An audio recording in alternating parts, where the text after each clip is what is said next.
54 वर्षीय श्री मंजुला जी किसी अन्य बीमारी के इलाज के दौरान कोरोना पॉजिटिव पाए जाने के बाद इलाज के बीच में ही अस्पताल में 19 अप्रैल को उनकी मृत्यु हो गई। उनके परिवार में उनके पति और उनकी बेटी को कोरोना पॉजिटिव पाया गया। एक तरफ मंजुला डे के परिवार वालों ने स्थानीय विधायक और अस्पताल प्रशासन से नाराजगी भी जाहिर की। क्या है पूरा मामला, आइए जानते हैं। मैं हूं नाज़रीन परवीन और आप देख रहे हैं न्यूज़ चैनल सूरज की रोशनी। पेश है कैमरा पर्सन अनमोल के साथ रिजवान खान की रिपोर्ट। 54 वर्षीय श्री मंजुला जी किसी अन्य बीमारी के इलाज के दौरान कोरोना पॉजिटिव पाए जाने के बाद अस्पताल में 19 अप्रैल को उनकी मृत्यु हो गई। इसके बाद उनके परिवार में उनके पति सामित कुमार डे और उनकी बेटी सुनंदा डे को भी कोरोना पॉजिटिव पाया गया।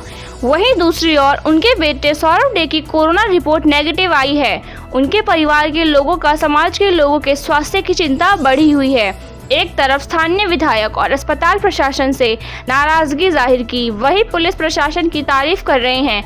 मंजुला डे के बेटे सौरभ डे का कहना है कि अस्पताल प्रशासन और स्थानीय नेता सिर्फ फॉर्मेलिटी निभा रही हैं। वहीं दूसरी ओर सौरभ डे का कहना है कि न्यू अशोकनगर थाने की सहायता से भेज पा रहे हैं अपनी बहन और बीमार पिता के लिए उनकी सेहत से जुड़ी चीज़ें। नमस्कार, मैं सौरभ डे न्यू अशोकनगर से हूँ और रिसेंटली अभी मेरी मम्मी को कोविड पॉजिटिव पाया गया था, क्योंकि मुझे मम्मी को लेके जाना पड़ता था 3 बार हफ्ते में डायलिसिस के लिए। सो उन्हीं के दौरान कहीं ना कहीं से वो इफ़ेक्टेड हो गए और समहाउ मैं उनको खो चुका हूँ। अभी 16 तारीख के दोपहर को मैंने उनको एडमिट करवाया था मैक्स परपड़गंज में, और 17 तारीख को शाम को 6 बजे 6:30 बजे के आसपास मुझे वहाँ से फ़ोन आया कि आपका मम्मा का जो कोरोना रिपोर्ट है वो पॉजिटिव है। तो उन्होंने वहाँ से उनको साकेत ट्रांसफ़र कर दिया था। और उसके बाद 17 तारीख के बाद 18 और 19 को 6:54 में मम्मा एक्सपायर हो गई थी। तो उसके बाद उससे पहले से ही, मतलब 18 तारीख से ही हम लोग को क्वारंटाइन कर दिया गया था घर में ही एज़ पर गवर्नमेंट रूल्स। तो मैक्स से जैसे ही पता चला था कि मम्मा पॉजिटिव है तो मम्मा को उन्होंने वहाँ पे शिफ्ट किया और उन्होंने गवर्नमेंट ऑफिशियल्स को अलर्ट कर दिया था कि हाँ, न्यू अशोकनगर से एक और पॉजिटिव केस मिला है। तो उसके बाद हमको उन्होंने क्वारंटाइन कर दिया घर पे ही। इन द मीन वाइल हमारा भी टेस्ट हुआ और हमारे कॉलोनी को सील कर दिया गया, मेरी बिल्डिंग को सील कर दिया गया है। उसके बाद जब हमारा ब्लॉक सील कर दिया गया, यहाँ पे प्रशासन ने बहुत सारे सैनिटाइज़र, वो सब चीज़ें गलियों को साफ़ करने के लिए वो सब चीज़ें किया गया है यहाँ पे। अब जाके मेरे घर को आज इन्होंने सैनिटाइज़ किया है, वो भी मैंने खुद अपने घर को सैनिटाइज़ किया, उनसे सामान लेके मैंने खुद घर को सैनिटाइज़ किया।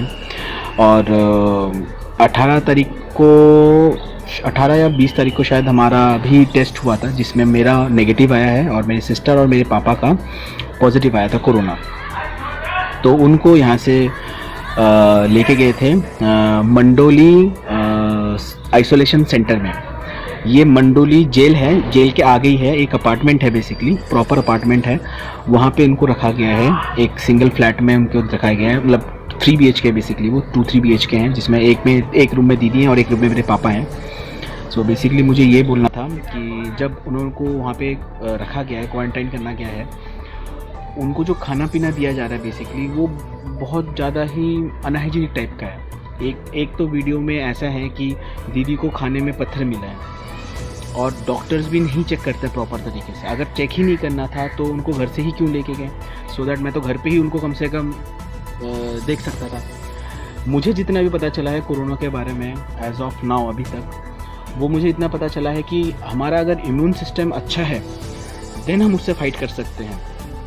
और ऑब्वियसली जितने हम कम लोगों से मिलेंगे वो तो बेटर है ही है, बट जब एक बार अगर कोरोना आपको लग रहा है और अगर आपका इम्यून सिस्टम अच्छा है then you will fight all the. अब सब जैसे मेरी एग्जांपल ले लीजिए आप, मैं मम्मा के साथ सबसे ज़्यादा रहता था, पापा भी रहते थे, दीदी भी रहते थे, बट ज़्यादातर टाइम मैं मम्मा को ले आना, हॉस्पिटल में आना जाना, मतलब ज़्यादातर मैं हॉस्पिटल्स में मैं ही जाता था। अभी कुछ टाइम से जब तक लॉकडाउन स्टार्ट हो गया था, मई से, शायद 22 मई से, तो मेरे को समहाउ कोरोना नेगेटिव ही आया था, जिसमें मेरा इम्यून सिस्टम शायद अच्छा होगा, तो इसलिए मेरा कोरोना नेगेटिव आया है। मैं तो बच गया, बट मेरे पापा और मेरे सिस्टर पॉजिटिव आ गए, तो उनको मंडोली सेंट्रल आइसोलेशन में ले गए। अब मुझे बेसिकली प्रशासन गवर्नमेंट से ये पूछना है, काफ़ी टाइम से मैं चेस कर रहा हूँ बहुत जनों को कि सर मेरे पापा और सिस्टर को अच्छा खाने के दीजिए, कम से कम हाइजीनिक खाने को दीजिए ना। उनको टाइम टू टाइम खाना मिलता है, सुबह का ब्रेकफास्ट उनको 11 बजे 10:30 11 बजे उनको ब्रेकफास्ट मिल रहा है ना इवनिंग टी मिलता है, लंच उनको मिलता है 3 बजे के आसपास। मेरे पापा शुगर के पेशेंट है एज ऑफ नाउ, तो उनको तो टाइम टू टाइम सब कुछ खाना चाहिए, तभी जाके वो रिकवर कर पाएंगे।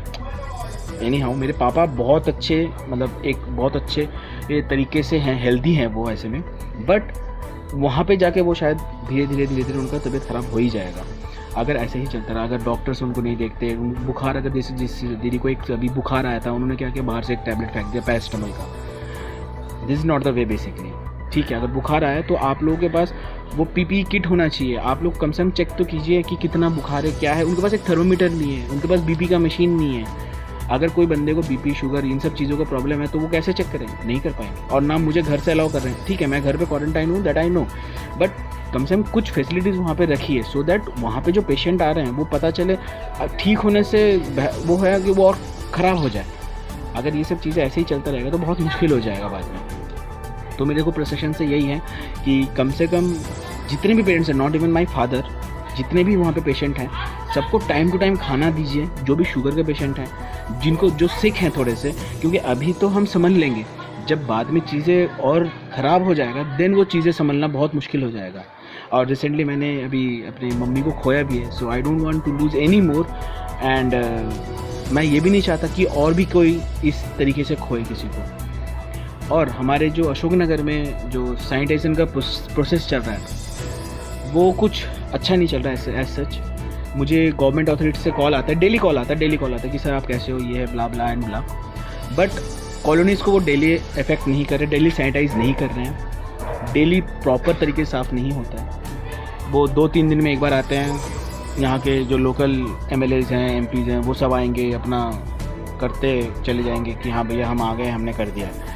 सो दिखा के काम मत करो, काम करो जो दिखे, समझो चीज़ को, दिखा के काम मत करो, काम करो जो दिखे, तभी जाके आप चुने जाओगे। फिर से एक बार हाथ में लेके वो थोड़ा सा सैनिटाइज कर दे, इससे कुछ नहीं होगा। प्रॉपर सैनिटाइजेशन कर दीजिए, जिनका काम है उनको ही करने दीजिए, और बट डेली करने दीजिए। जैसे अभी मेरे ब्लॉग वाले ही मुझे बहुत अलग तरीके से देख रहे हैं अभी, जैसे मैं कुछ अलग प्लैनेट से आया हुआ, बट ठीक है उनका भी ये होना भी बनता है। बट मैं चाहता हूँ कि सपोज जैसे अभी मेरे मम्मा का पॉजिटिव आया है, ऐसा और कोई केस ना हो, तो कम से कम प्रशासन को यहाँ पे जितने भी मेरे एरिया में हैं और न्यू अशोकनगर में जो भी मेरे आसपास के हैं, उन एरियाज़ को जो भी मेरे 100 मीटर या 200 मीटर के दायरे में, कम से कम उस हिसाब से उनका एक टेस्ट हो जाए, सो दैट क्या पता कोई और इन्फेक्टेड हो रहा हो तो उससे वो बच जाएगा। बट प्रशासन कुछ भी नहीं कर रहा। मैं बहुत टाइम से, बहुत मीडिया चैनल से, बहुत जगहों पे मैंने बात किया है, बट समहाउ अभी तक कुछ हो नहीं पाया। सो अभी मैं इस चैनल के द्वारा, इस मीडिया चैनल के द्वारा मैं आपको अपनी बात रख रहा हूँ। देखते हैं कि ये कहाँ तक पहुँचता है और क्या इसका नतीजा निकलता है। बाकी आज ही मैंने न्यू अशोकनगर के SHO से मेरी बात हुई थी, तो उनके द्वारा मैंने यहाँ से कुछ सामान भेजा गया। मीन्स ऐसा वो हो गया कि मुझे यहाँ से सामान भेजना पड़ रहा है, वहाँ पे उनके पास है ही नहीं, ना उनके पास कुछ खाने को होता है तरीके से, ना कुछ इम्यून सिस्टम बनाने का कोई सामान ही नहीं है, तो कैसे चलेगा। इम्यून सिस्टम ही नहीं बढ़ रहा वहाँ पर, ना उनके पास मेडिसिन है, ना उनके पास कुछ है, ना उनके पास थर्मामीटर है, तो कैसे बढ़ेगा चीज़। तो मैंने यहाँ से अभी कुछ अपने हिसाब से जो मुझे लगा, संतरे, नींबू, ये सब चीज़ें मैंने वहाँ पे भेजे हैं, सो दैट बेसिक उनका इम्यून सिस्टम स्ट्रॉन्ग रहे, थोड़ा सा लड़ पाए वो।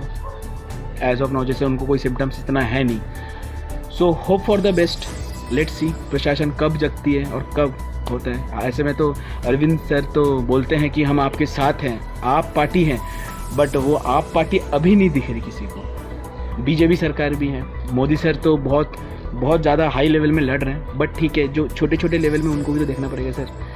सर मुट्ठी तभी बनती हैं जब ये छोटे छोटे अंगुलियाँ जुड़ेंगी। अगर आप सर सीधा मुट्ठी बनाने की कोशिश करोगे तो सर बनेगी नहीं, बिना उंगली की तो मुट्ठी बनने नहीं होगी ना। तो अब सर छोटे छोटे प्रॉब्लम्स को देखिए, लोग ऐसे ही जुड़ते रहेंगे, प्रचार की ज़रूरत ही नहीं पड़ेगा बेसिकली आपको। सो देखते हैं कि कौन सी पार्टी, आम आदमी पार्टी, बीजेपी और कौन सी पार्टीज़ हैं, कौन हमको हेल्प करता है। अब इतना ज़्यादा टफ सिचुएशन हो गया मेरे लिए कि मैं घर से निकल भी नहीं सकता। I have losted my mom as you no.